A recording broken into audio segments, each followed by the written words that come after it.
Y en lo que sí estamos de acuerdo todos es en la importancia que tiene la educación para el futuro, para el desarrollo de cualquier país. Y por eso nos resulta importante seguir hablando de este tema y vamos a tomar contacto con Pablo Bucino de Argentinos por la Educación, quien en su blog ha descrito algunas ideas que él llama desordenadas. Bueno, le vamos a dar la bienvenida antes que nada para que nos cuente un poquito de qué se trata esto. Buenas noches.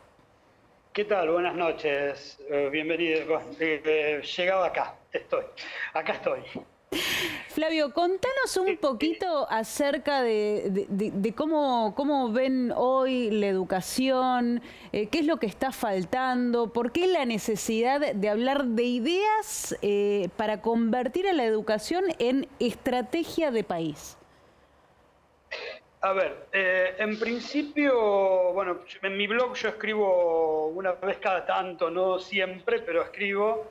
Y el planteo que hago en esa nota en realidad es tener algunas ideas justamente desordenadas para pensar la educación y centrarla, priorizarla por encima de otras cosas que muchas veces la dejamos atrás, ¿no? A ver, fundamental lo primero, mira, me quedé muy colgado con la nota anterior de ustedes, porque por ahí puede ser buen ejemplo de lo que nos está ocurriendo en educación. Fíjate que Santa Fe hoy no empezó las clases por un paro de 48 horas. No empiezan las clases porque en realidad hay un Estado que no se sienta con los docentes, con los gremios de los docentes, a resolver una cuestión que tiene que ver con no un aumento salarial pensado en que van a ganar más a partir de ahora, como siempre decimos que los docentes tienen que ganar más, sino en un ajuste por inflación, en definitiva, a lo que eran sus salarios el año pasado. O sea, se pierden 2 días. Por el otro lado, en el día de hoy, las escuelas reciben la noticia de cómo tienen que armar los grupos para todo el ciclo lectivo, teniendo en cuenta que hay chicos que hasta ayer no pasaban de año en el secundario y hoy pasan de año por una resolución ministerial. ¿Qué quiere decir estas cosas? En ambos ejemplos. Ambos ejemplos es falta de previsión, falta de poner por delante la necesidad de que la escuela no es solamente ir y entrar a la escuela y que haya a lo mejor hasta un buen lugar, que muchas veces no ocurre, que el lugar no sea lo más adecuado, que falten cosas para que los chicos puedan aprender o que los docentes reciban el salario que tengan que recibir. La escuela es mucho más que eso. Y en todo caso, me parece que hay cierta imprevisión de los estados al no pensar que todo esto hay que prepararlo mucho antes.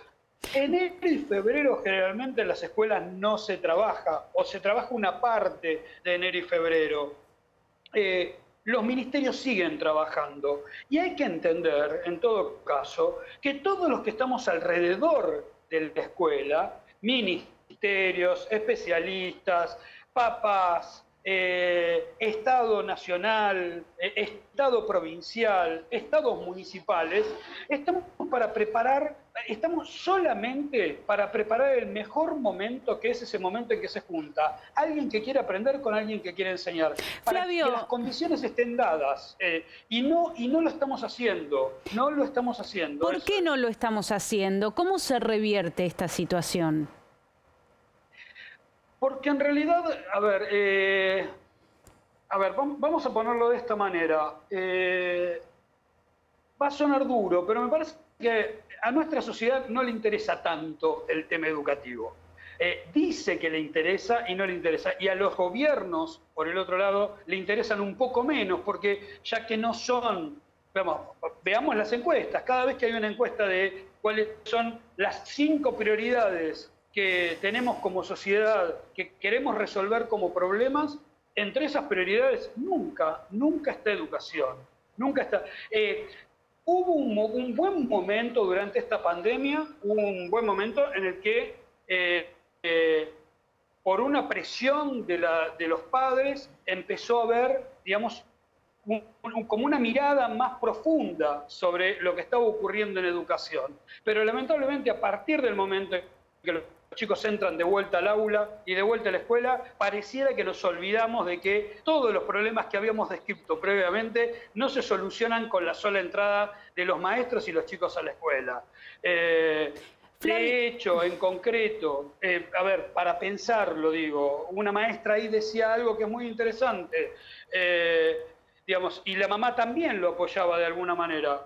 Hoy, más que preocupados por cómo pasan los chicos de año, deberíamos estar preocupados en cómo vamos a recuperar lo perdido. ¿Cuáles son los planes, los programas, las acciones que los estados van a diseñar en conjunto con los docentes de las escuelas para que recuperemos aquello que se perdió durante este tiempo? Flavio, y no lo estamos haciendo tampoco.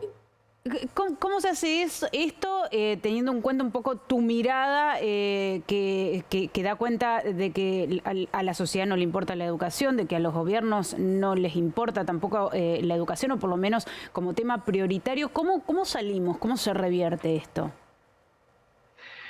Mira, a ver, es un poco más complicado que una cuestión estrictamente de una solución mágica. Digo, no tengo la herramienta mágica. Lo que sí creo que, a ver, estamos un poco mejor que lo que estábamos en este sentido de conciencia sobre el tema, estamos un poco mejor que lo que estábamos en prepandemia. La pandemia nos mostró, nos desnudó todas las problemáticas que tenemos. Una de ellas es esta, no solo lo que ocurre dentro de una escuela, no solo lo que aprende un chico dentro de la escuela, sino lo que para la sociedad es la educación. Y no solo la educación escolarizada, porque ese es otro tema que también tenemos problemas. Hablamos de educación solamente cuando hablamos de escuela, y hay más allá de la escuela, hay mucha más educación. Lo que sí me parece, que creo que esto está funcionando en estos últimos tiempos, es que esta mayor presión va increyendo. Y este increyendo hay que organizarlo. Los padres deben seguir organizándose, más allá de pedir o no que vayamos o no con el barbijo. Creo que hay otros elementos que tenemos que empezar a pensar. Tiene que haber en la mesa de la discusión, tiene que haber un lugar para los padres. Debemos pensar ese lugar para los padres, en qué cosas pueden participar para no decidir, sino proponer y controlar también de parte de los papás. Y en todo caso, lo primero que debemos pensar es que una sociedad se organiza constantemente para enseñarle a sus chicos y esos chicos ser parte de ese futuro. El futuro se empieza ahora, se empieza a crear ahora, en el presente, no se hace dentro de 20 años. Un chico ingresa hoy a una escuela primaria y recién egresa dentro de 13, 14, 15 años, y esos 15 años son en los que debemos trabajar. Y no es un golpe de timón, es un trabajo cotidiano de todos los días. Un poquito todos los días. Flavio, no es un golpe de timón, no es una herramienta que tocamos y cambiamos todo. No, nos interesaba mucho escuchar tu mirada, por eso te agradecemos este contacto, esta comunicación. No, gracias a ustedes, y esperemos que empiecen las clases en Santa Fe, que empiecen las clases en los otros distritos que no empezaron, y que aprovechemos el tiempo para poder cambiar cosas, que creo que desde la escuela se pueden hacer y muy bien. Buenas noches. Buenas noches.